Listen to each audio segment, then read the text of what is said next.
Rebonjour, chers frères et sœurs. En suivant les conseils du Seigneur, nous allons donc continuer avec Thérèse d'Avila, à qui j'avais posé la question, Thérèse d'Avila, qui es-tu?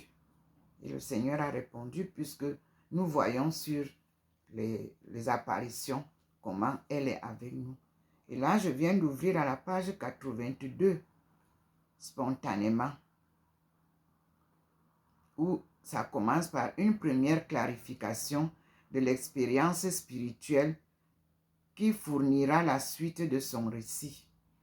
Elle parle alors de 4 manières d'arroser le jardin. On verra ça dans Vida 2, Vida 11, versets 6 à 7. Excusez-moi. Fermez les guillemets. Donc, 4 manières d'arroser le jardin. Nous allons comprendre qu'est-ce que c'est que le jardin. Avec Vida 11, versets 6 à 7. Le lecteur est introduit dans un monde qui ne lui est pas nécessairement familier.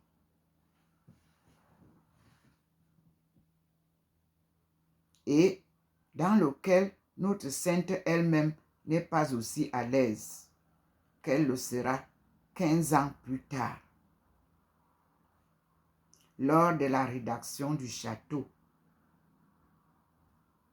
Mais n'anticipons pas à la ligne.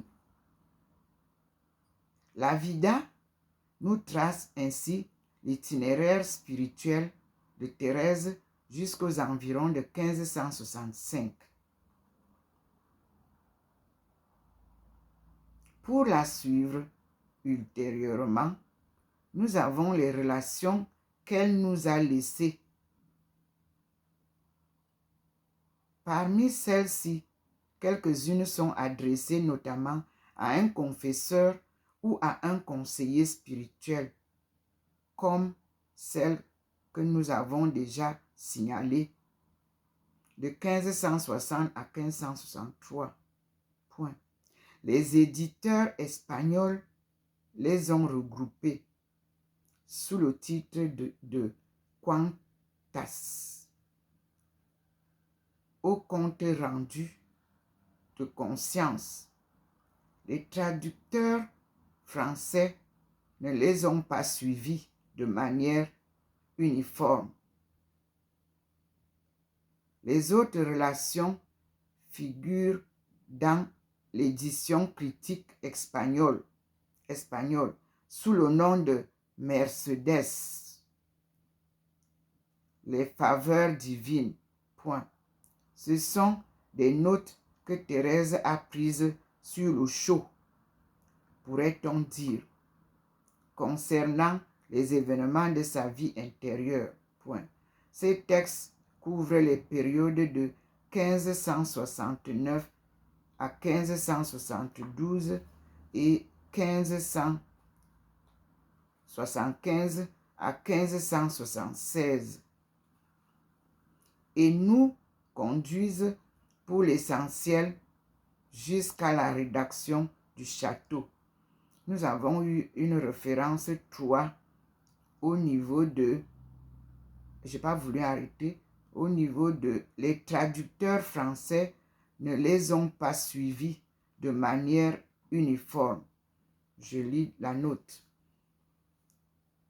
Le père Grégoire, dans sa traduction française, édition du Seuil, entre parenthèses, distingue 8 écrits qu'il appelle relations spirituelles parce qu'elles s'adressent à un interlocuteur implicitement ou explicitement mentionné.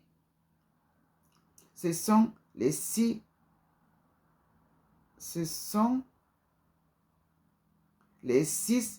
quintas de l'édition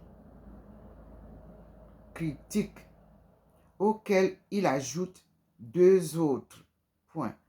Il regroupe ensuite sous le titre de relations diverses ce que l'édition critique appelle Mercedes, au nombre d'une cinquantaine. Marcel Auclair distingue les 6 relations avec l'édition critique appelle quintas et regroupe tout le reste, c'est-à-dire les Mercedes sous le titre Faveur divine, point à la ligne. Les Carmélites de Paris publient sous le titre Relations, d'abord les 6 quintas, puis les Mercedes. Nous sommes à la page 82 et nous passons à la page 83, où vous avez l'image de Thérèse, écrivain d'Avila. C'est là. Mais, sitôt terminé, ceci est en majuscule, mais sitôt terminé, le récit de sa vie, Thérèse avait été confrontée à un autre problème. Point. Elle résidait avec ses sœurs dans le petit couvent Saint-Joseph d'Avila, le premier de la Réforme. Point. Ouvrez les guillemets, je cite. Les 5 années les plus tranquilles de ma vie, entre guillemets, virgule, écrira-t-elle. Point. Les plus tranquilles peut-être, mais pas nécessairement les moins pleines. Point. La communauté vivait dans une très grande pauvreté et les livres étaient fort chers. Point. De toute façon, l'Inquisition espagnole en 1559 avait mis à l'index à peu près tous les livres de spiritualité écrits en castillan. Point. Elle autorisait les textes latins. Belle liberté pour les pauvrettes qui n'entendaient point le latin. Point d'exclamation. D'où l'insistance des sœurs auprès de leur madre pour qu'elle leur mette par écrit les conseils sur l'oraison qu'elle leur dispensait si bien par oral. À la ligne. Thérèse d'Avila se fit longtemps prier. Thérèse d'Avila se fit longtemps prier. L'inspiration me donne toujours d'ajouter à Thérèse se fit longtemps prier. Thérèse d'Avila se fit longtemps prier. Merci Seigneur. Mais les dominicains, Banez et Garcia de Toledo insistèrent dans le sens des sœurs. Point. Elle rédigea le chemin de perfection, première version. Point. Et, avant de le livrer à ses sœurs, elle le confia aux fins de censure à ses conseillers théologiques. Point. Comme pour la Vida, Garcia de Toledo prit l'affaire en main. Point à la ligne. Il fut atterré, le tout en majuscule. Il fut atterré. Point. Thérèse d'Avila avait sorti sa plume de combat. Ce premier texte, conservé à la bibliothèque royale de l'Escuria, est un vibrant plaidoyer en faveur de l'oraison. Point.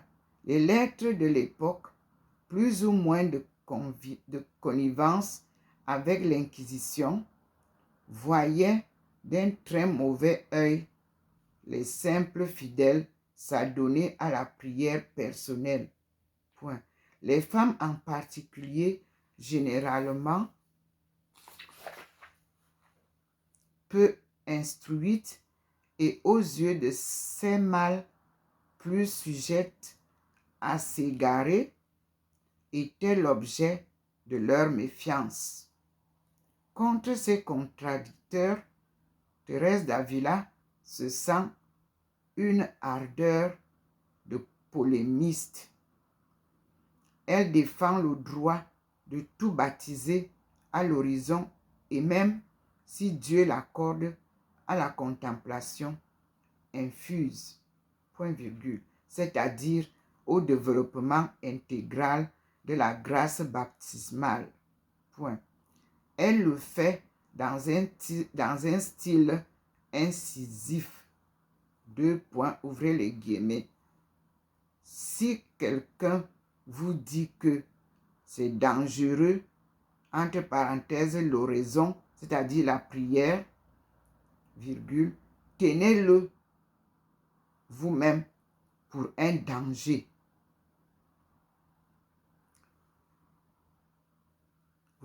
Ça nous renvoie dans Chemin de perfection, chapitre 21.7. Fermez les guillemets.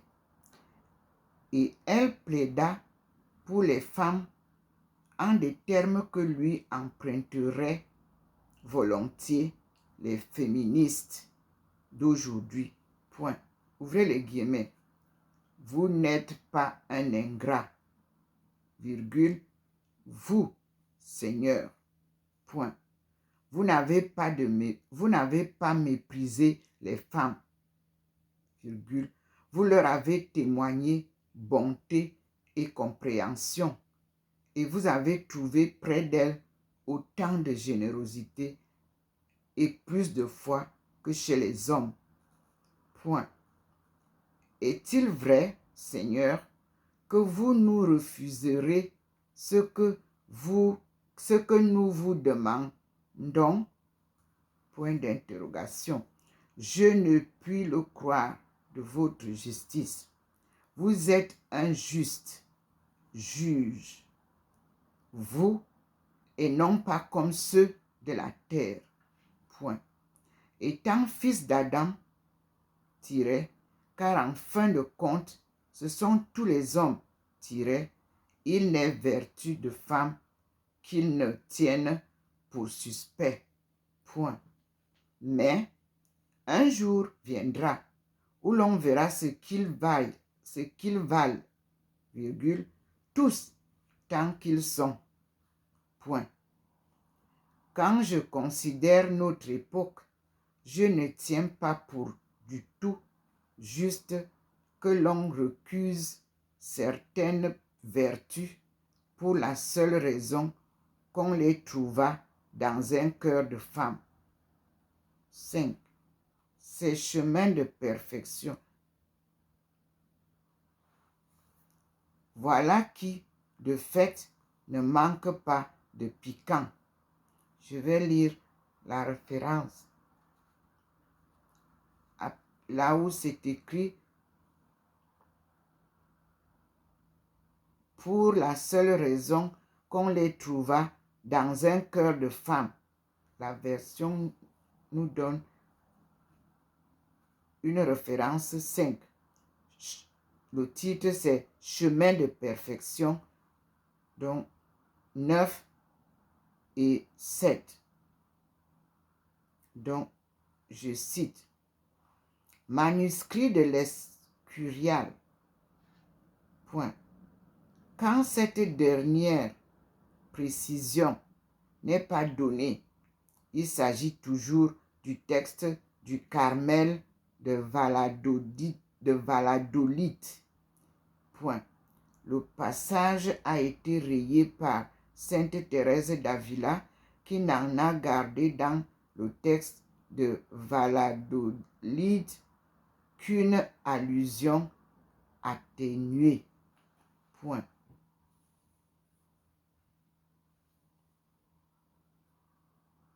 Mais tout cela à la ligne en grand, en majuscule, tout cela, quel qu'en fût le bien fondé, pouvait lui coûter cher. Prudent, le père Garcia de Toledo lui rendit sa copie. Raturé sur environ un tiers. Et Thérèse se remit à l'ouvrage. Elle édulcora ses expressions, enleva les paraboles jugées trop familières, le jeu d'échecs, par exemple, et nous donna de la sorte le texte conservé au Carmel de Valladolid. Point. La doctrine en est substantiellement la même, mais la pointe en est quelque peu émoussée.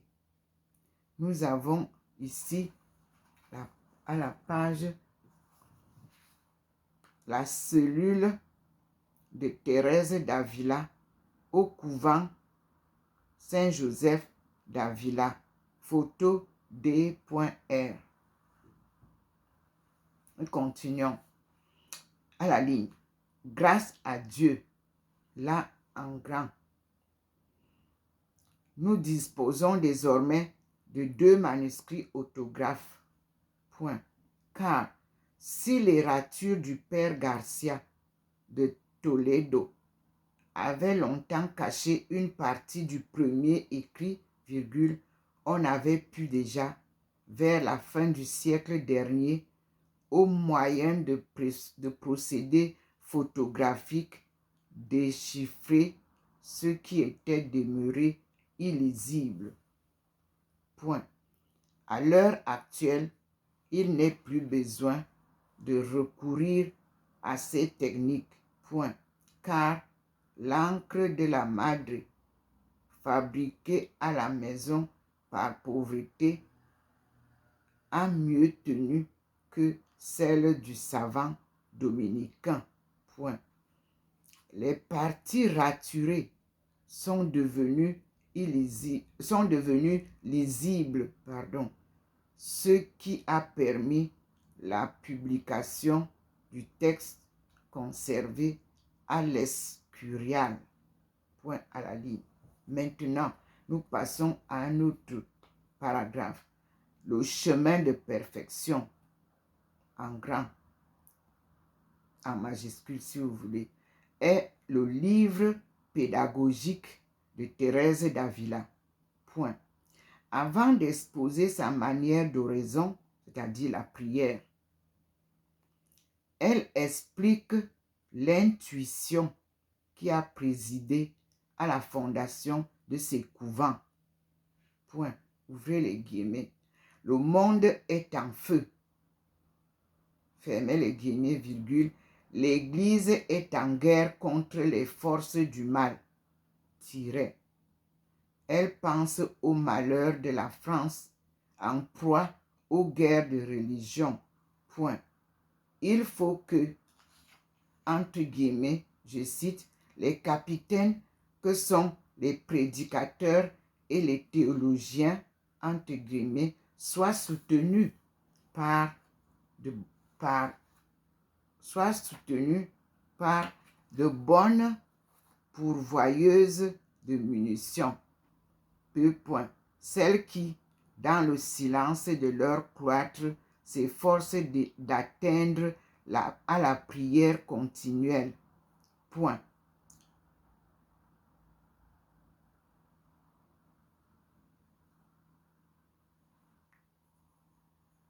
Je vais à la ligne, selon l'orientation du Seigneur.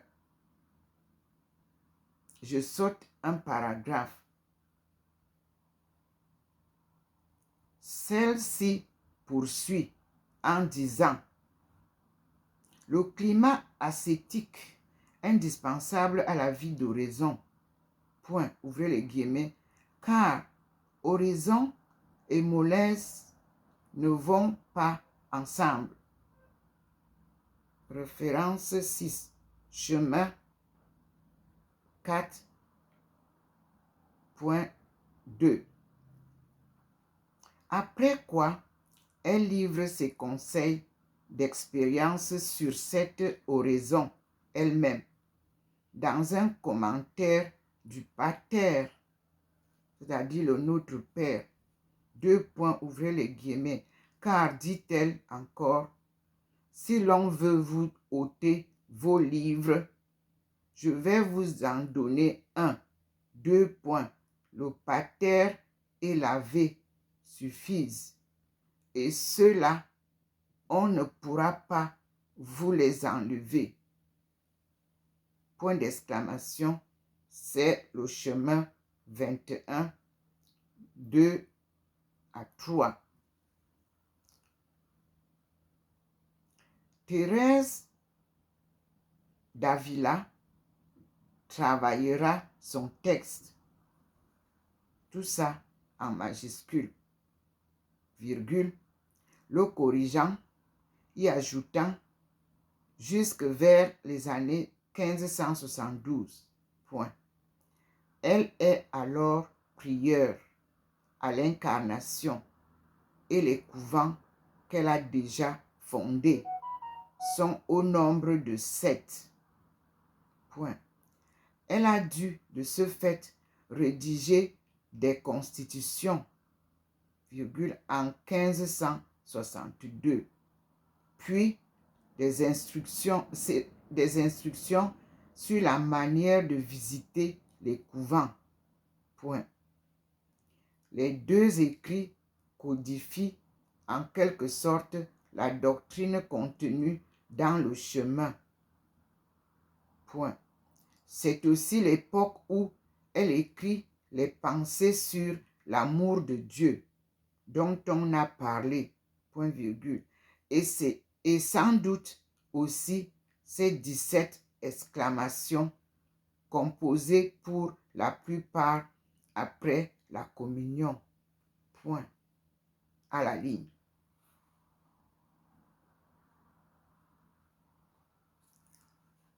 Je continue à la page 87. L'heure va bientôt venir, en majuscule, où lui sera demandé son œuvre maîtresse. Le château intérieur, ou le livre des demeures. À la faveur encore d'un concours de circonstances, le livre de la Vida était, nous l'avons vu, entre les mains de l'Inquisition. Un jour où Thérèse d'Avila parlait avec le père Gratien et regrettait de ne plus retrouver de mémoire un passage de ce livre, Gratien lui enjoignit de le réécrire. Point. Mais cette fois, ajouta-t-il, en élaguant ce qu'il y avait de confidence personnelle, de façon que le texte puisse être proposé à la lecture des sœurs, point virgule, et en y ajoutant la richesse de ses 15 années supplémentaires d'expérience. Point. Thérèse d'Avila fut longtemps à se déterminer. Point, ouvrez les guillemets. Pourquoi, dit-elle, veut-on toujours que j'écrive? Moi qui suis une ignorante. Point d'interrogation. Je vais faire des erreurs, prendre un mot pour un autre, point, qu'on me laisse donc filer, et chanter l'office avec mes sœurs, point d'exclamation, fermez les guillemets. Les confesseurs, pourtant, joignirent leur insistance à celle du père Gratien, et Thérèse d'Avila finit par se mettre à l'œuvre. Point. Elle commença son travail à Tolède au printemps 1577. Point. Les affaires l'ayant appelée à Avila, elle l'interromput jusqu'au début de novembre. Elle s'y remit alors et le 30 novembre 1577, elle y posa le point final. Point. Pour mémoire, signalons qu'on était en pleine tourmente. 2 points.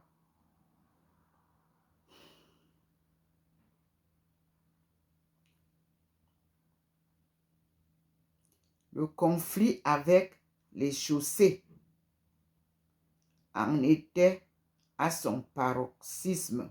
Point. C'est le 3 décembre 1577 que Saint Jean de la Croix fut enlevé de sa maisonnette proche de l'Incarnation et amené en captivité à Tolède. Point à la ligne.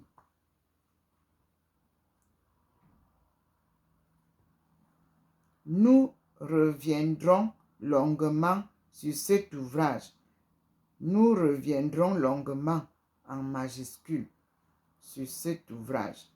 Il est peut-être moins brûlant que la Vida, mais il nous livre l'enseignement de notre docteur sous sa forme la plus élaborée. Thérèse d'Avila y est maîtresse de sa doctrine. Son expression y est plus précise et à la fois plus concise. Point.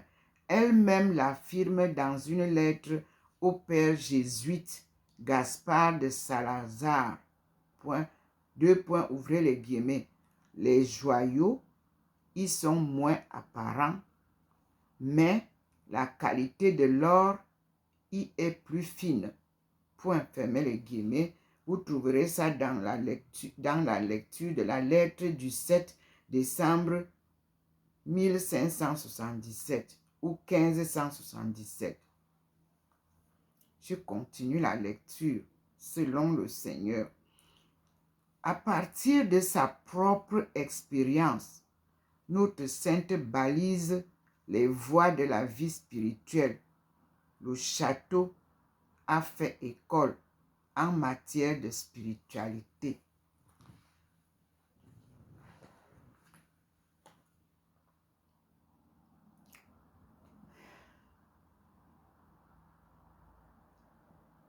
Le Seigneur est présent. Je continue. Ici, nous avons la façade du couvent Saint-Joseph d'Avila.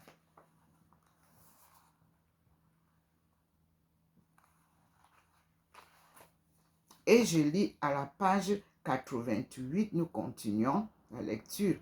Mais avant même, en majuscule, mais avant même d'avoir écrit sur commande ce chef-d'œuvre, la Madre Fondadora avait été sollicitée de conserver pour la mémoire de ses sœurs le récit des fondations. Point. Le premier couvent de la Réforme, Saint-Joseph d'Avila, et les avatars de son érection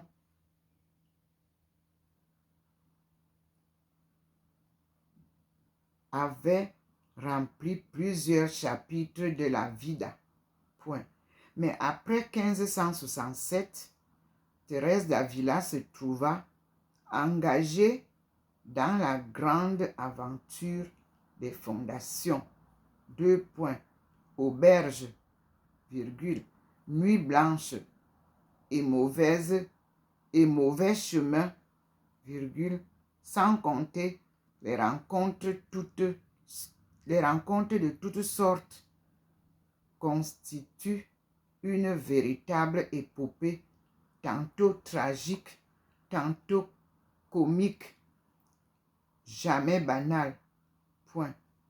Il eût été dommage que tout cela tombât dans l'oubli. Point. Aussi, l'an 1573, son confesseur d'alors, le jésuite Ripalda, la pressa vivement de consigner par écrit le récit des fondations. Point. Thérèse d'Avila commença par se mettre à jour en relatant les fondations déjà faites. Point. Puis, elle rédigea les divers épisodes au fur et à mesure de leur déroulement. Point. Le chapitre relatif au dernier de ces couvents, celui de Burgos, le plus long de tous, ne sera terminé que quelques semaines avant sa mort. Point.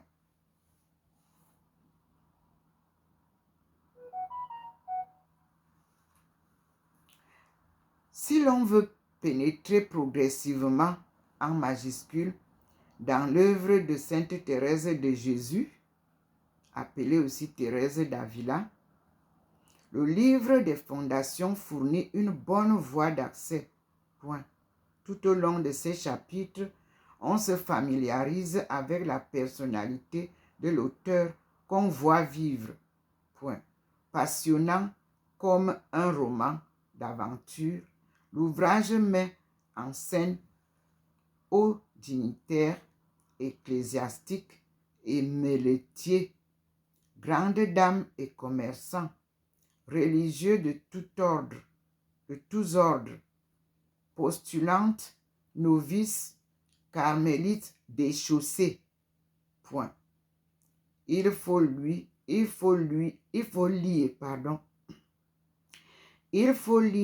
La Nuit des Morts du 1er au 2 novembre 1571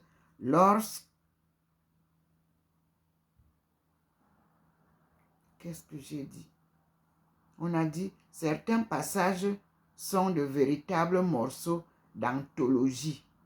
Il faut lire La Nuit des Morts du 1er au 2 novembre 1571. Là, c'est un livre. La Nuit des Morts. Lors de la fondation de Salamanque, Thérèse et sa compagne sont enfermées dans une pièce de la grande maison, couchées sur une botte de paille. Et la madre commence à se sentir gagnée par les frayeurs de sa voisine, tandis que teinte le glas des morts. Elle coupe court en disant, ouvrez les guillemets, si cela se produisait, ma sœur, entre parenthèses, la mort de sa compagne, j'aviserais. Point. Mais pour le moment, laissez-moi dormir. Nous sommes à la note 9. Vous lirez dans Fondation 19.5. Fermez les guillemets. Il faut s'amuser à la lecture de l'entrée à Cordoue. Lors de la fondation à Séville, les sœurs espéraient entendre discrètement la messe et se trouver devant une église bondée, où leur entrée fait sensation. Point. Ouvrez les guillemets. Cela n'a l'air de rien, mes filles. Point. Mais croyez-moi, ce fut un des plus mauvais moments que j'ai passés. Point. La rumeur des gens était telle à nous voir qu'on eût dit une entrée de taureau. Point. Fermez les guillemets et vous lirez la référence dans la référence 10, Fondation, point 24, verset 14, je crois. Donc, Nous avons mentionné en grand, c'est-à-dire nous avons mentionné et présenté brièvement les principales œuvres de Thérèse d'Avila. Point. Il faudrait y ajouter les poésies. Point. Incomparable écrivain en prose. Elle n'a pas le génie poétique de Jean de la Croix. Toutefois, certains de ses poèmes, composés sous le coup d'une grâce mystique, peuvent soutenir la comparaison avec ceux de l'auteur de la nuit obscure et du cantique spirituel. La note 11 nous envoie ainsi par exemple, que voulez-vous faire de moi? Point d'interrogation, fermez les guillemets. Ou, ouvrez les guillemets, je meurs de ne pas mourir, fermez les guillemets. Mais il faut ajouter aussi sa correspondance, point à la ligne, je cite en majuscule, on a conservé d'elle un peu plus de 450 lettres, point, sur un total d'au moins 10 000 selon une estimation basse, point. Sa correspondance constitue un volume presque aussi gros que le reste de ses œuvres, point. Il est impossible d'avoir une bonne connaissance de la Madre sans avoir lu sa correspondance, point. Car nous y trouvons toutes les facettes d'une personnalité hors du commun, point. D'autres auteurs spirituels nous ont laissé une correspondance, point. Pour ne citer que les saints du Carmel, Jean de la Croix, Thérèse de Lisieux, Élisabeth de Trinité. Mais les lettres conservées d'eux sont pour la plupart des lettres de direction ou d'échange spirituel. Point. Chez la Madre, c'est très différent. Sa correspondance adopte tous les registres. 2 points. Lettres d'affaires, de gouvernement, de convenance, de remerciement, point. Mais aussi correspondance amicale où elle s'épanche à propos de tout, point. Avec sa grande amie surtout, Maria de San José, prieure de Séville, elle se plaît à parler chiffon quand ce n'est pas médecine, point. Pour passer sans transition à des considérations élevées sur les grâces d'oraison. Entendez, les grâces de prière, les temps de prière. Non sans avoir au passage traité sa correspondante de renarde ou de femme savante. Avec chacun, elle sait trouver le ton juste. Et quand on pense que la plupart de ces lettres sont postérieures à 1572, date où elle reçut la grâce du mariage spirituel, on ne peut qu'admirer comment un cœur qui ne bat plus que pour Dieu peut aimer chacun avec une belle liberté et une telle justesse. Point. Les lettres au Père Gratien, en particulier, ou à Maria de San José, ou encore à sa cousine Maria Bautista, prieure de Valladolid, sont des chefs-d'œuvre de sensibilité féminine. non moins que de vivacité. Point. Car la madre sait se montrer sévère. Point.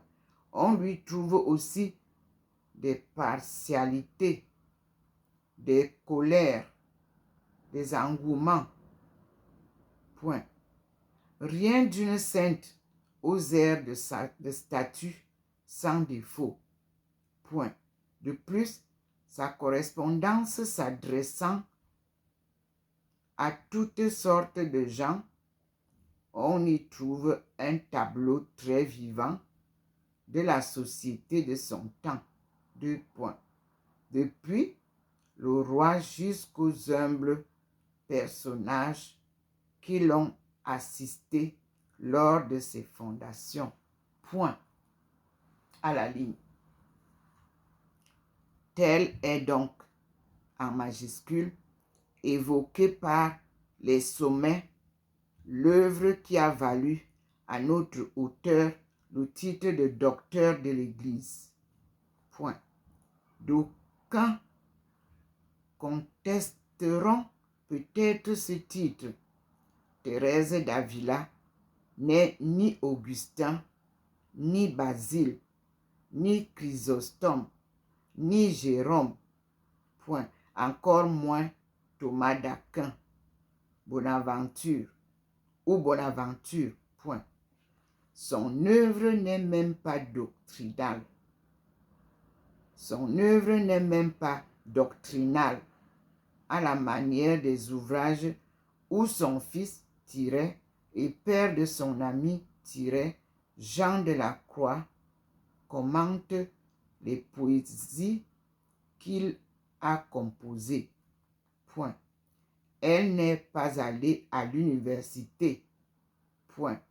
Elle est mère des spirituels comme la présente sa statue à Saint-Pierre de Rome. Point. Toutefois, elle ne se contente pas, comme une mère, de vivre et de communiquer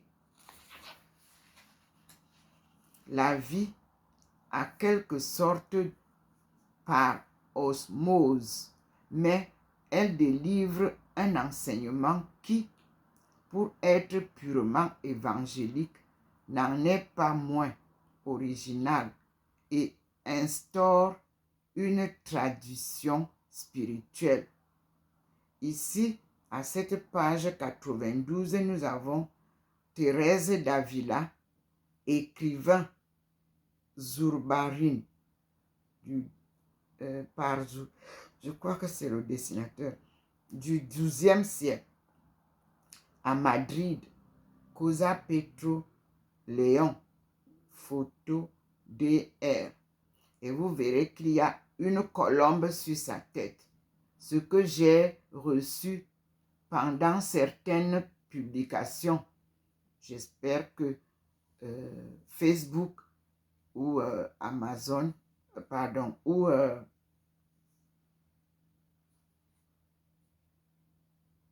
je crois que c'est Facebook, devra nous faire ressortir cette apparition-là. Voici la madre avec au-dessus d'elle la colombe. J'ai une publication dans YouTube et dans Facebook, si je ne me trompe, de ça, où le Seigneur a posé au-dessus de ma tête une colombe et où le Seigneur a posé derrière, sur mes épaules aussi, l'agneau. Nous continuons au chapitre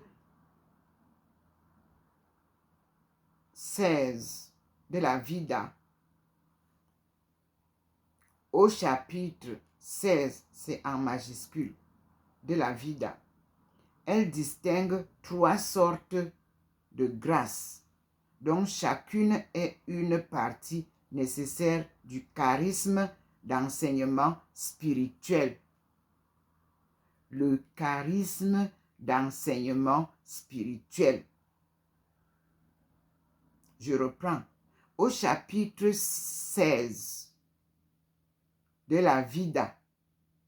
Elle distingue 3 sortes de grâces, au pluriel, dont chacune est une partie nécessaire du charisme d'enseignement spirituel. Point. Autre chose, dit-elle, est de vivre une grâce. Autre chose encore, de comprendre ce que l'on vit. Une autre chose encore, enfin, de trouver le moyen de communiquer ce que l'on a compris. On nous renvoie dans Vida 16.2. À certains moments, elle fait l'expérience d'être pourvue des 3 grâces à la fois et, en conséquence, de pouvoir délivrer son enseignement. Point à la ligne. Il est bien clair, en majuscule, tiret, on l'a déjà noté, tiret, que Thérèse d'Avila ou Thérèse de Jésus n'a rien d'autre à nous dire que ce qui lui est arrivé. Point d'exclamation. Mais précisément, son expérience a quelque chose d'exceptionnel. 2 points. Elle recouvre l'ensemble du parcours de la vie spirituelle. Point. Autrement dit, elle témoigne de l'ensemble des étapes que comporte le développement intégral de la grâce baptismale dans une âme humaine. 2 points. Depuis les déterminations d'une vraie conversion et les combats qu'entraîne la pratique d'une vie religieuse très fidèle jusqu'aux grâces de contemplation infuse des plus élevées, celle du mariage spirituel et de l'union transformante constituant le stade ultime auquel peut accéder une âme ici-bas. Point.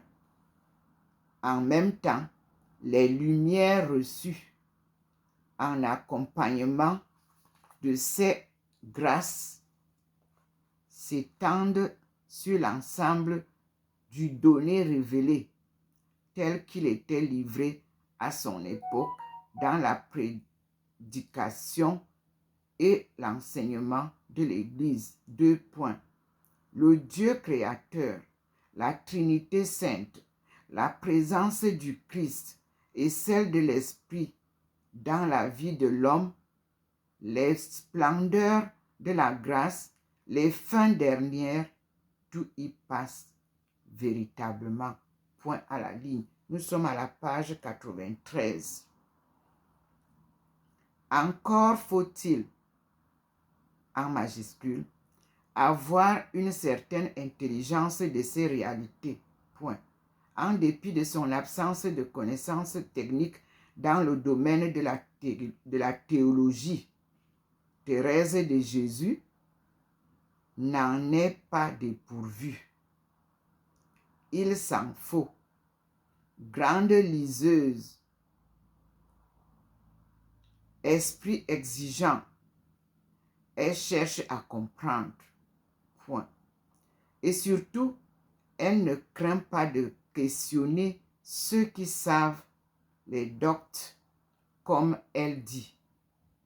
Ses confesseurs appartiennent à toutes les traditions spirituelles, séculiers, franciscains, jésuites, dominicains.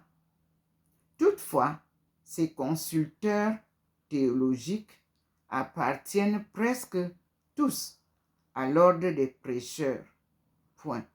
Faut-il y voir une simple coïncidence, une circonstance purement fortuite? Point d'interrogation. On peut supposer le contraire. Point. Dans la difficile question de savoir comment concilier le souverain domaine de la grâce divine et la liberté de l'homme, Thérèse de Jésus ou Thérèse d'Avila, et toute la tradition carmélitaine seront toujours portées. Excusez-moi. Oh Seigneur, gardez la ligne.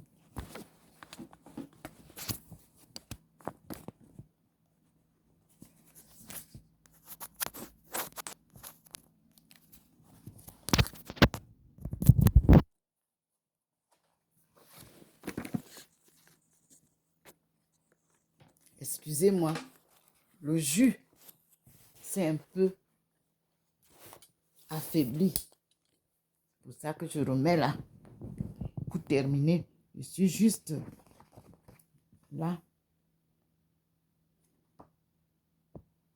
À la page 89. Donc, on a dit,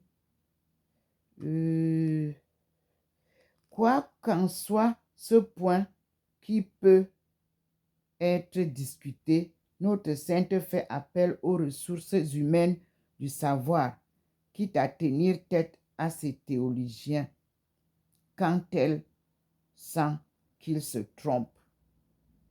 Point.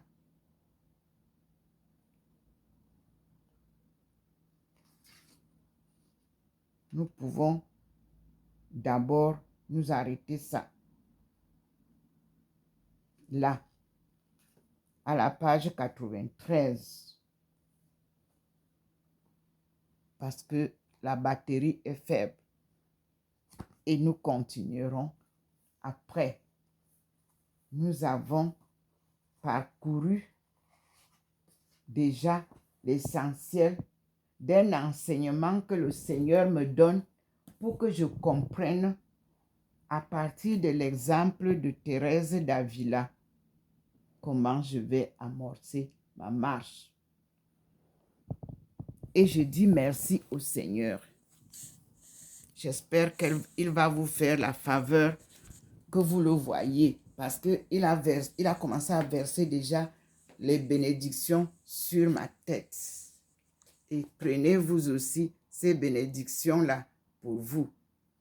Nous sommes devant la lumière divine. Ce n'est pas une lumière simple. Il est 17h27. Je tourne la prenez. Voici le Seigneur qui est assis là, en bas, comme je vous l'ai montré tout à l'heure. Et nous sommes à deux, Thérèse d'Avila et moi. Et eux, ils sont à deux en bas, le Seigneur et Marie de Magdala. À eux la gloire pour les siècles des siècles. Et à Dieu Tout-Puissant, la gloire suprême. Nous sommes aujourd'hui le 28 février 2024. Chez sa servante Ndomomelingi Thérèse. Je tourne comment nous recevons ensemble les bénédictions qui nous viennent de la pluie qui tombe sur votre sœur. Ça, ce n'est pas une pluie, c'est la bénédiction. Il ne pleut pas dans la maison. Voilà la pluie de bénédiction que le Seigneur nous donne. Prenez-en, car tout ce qu'il me donne est pour nous tous. Soyez bénis. Que personne ne vous dise de ne pas prier. Priez. La prière vous apporte tout. Guérison, bénédiction. Vous-même voyez, voilà la pluie. Est-ce qu'on est dehors? Je suis dans la maison, assise à l'endroit où je m'assieds souvent. Voilà la pluie qui tombe sur ma tête. Une pluie de bénédiction. Et j'ai compris pourquoi le Seigneur me demandait de porter cette tenue comme ça. C'est elle qui sera la tenue des communautés que nous allons mettre en place par la puissance divine, avec l'aide de mes 2 sœurs, l'aide de ma mère, c'est-à-dire Maman Marie et son fils Jésus-Christ, mon compagnon de route, et les 2 grandes sœurs, Marie de Magdala, qui va me donner ce qu'elle a appris de Jésus. Et voilà que Thérèse m'a donné ce que Jésus voulait qu'elle me donne. Je vais donc m'appliquer soigneusement. Et je peux vous annoncer encore aujourd'hui que je vous ai dit que j'ai reçu de Tennessee un courrier que je vous ai montré. Là-dedans, j'ai trouvé déjà quelques indices de Castellan. Je ne sais pas encore, j'ai comme l'impression que je vais retrouver tout ce dont j'ai besoin en écriture aux États-Unis. Et je vous dis merci d'avance. Le bureau de Tennessee, je vous remercie beaucoup parce que ça me permet de m'informer étant ici. À Dieu la gloire. Merci Seigneur. Merci Thérèse d'Avila. Merci ma sœur. Je me posais la question, qui es-tu? Puisque le Seigneur m'a présenté à toi.